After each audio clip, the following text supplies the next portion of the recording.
Number 6, leverage. You are as wealthy right now, you're wealthy right now to the degree that you are using the concept of leverage. If you want to be more wealthy, you need to add more value, yes. And by the way you add more value is by creating a vehicle. What is the vehicle? How do you call a vehicle that delivers value to people? It's called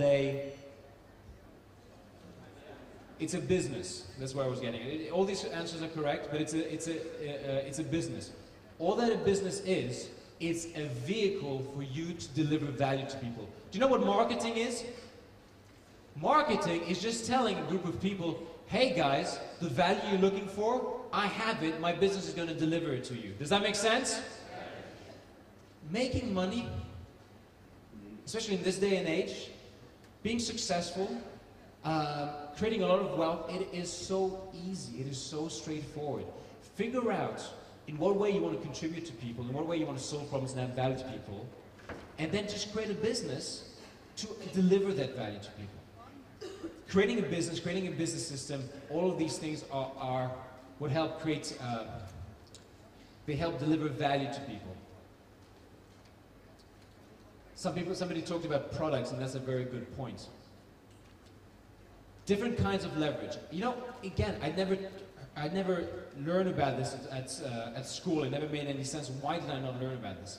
To the degree that you're using these things, you're going to be more wealthy.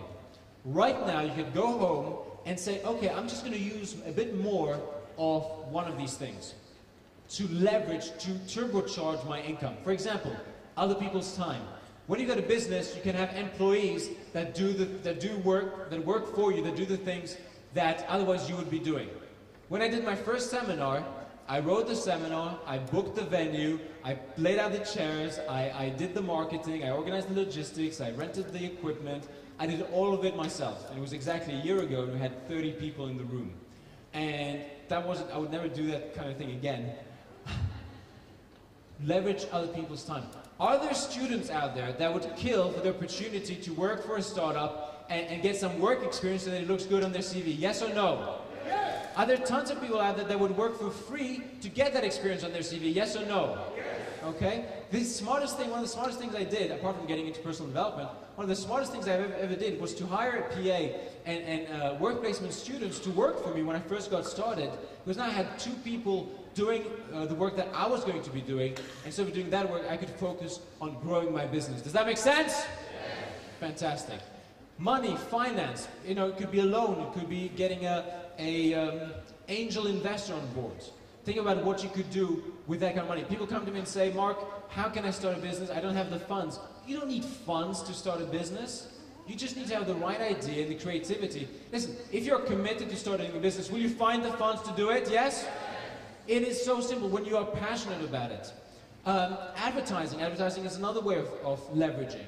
Think about this. You could, for example, advertising in Metro, 1.8 million circulation. You could just talk to one person at Metro and tell them, here's the ad I want you to put in the newspaper, and it will reach out 1.8 million people. So little old you is going to reach 1.8 million people. Is that good leverage? Yes. That is how it is with this thinking that you start creating more wealth. How can I add more value? How can I use more leverage? Does that make sense? Yes. Okay, postal system, direct marketing. I'm getting into direct marketing lately in a big way. That's kind of the next direction where I'm going.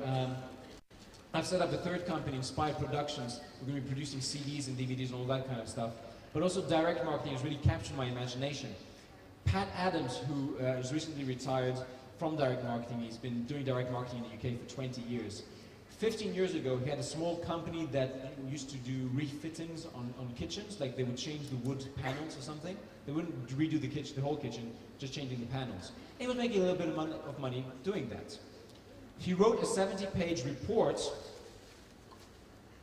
explaining how he set up that business. He did a direct marketing campaign, just him in his back bedroom and using the postal system. Sticking stamps and letting the postal system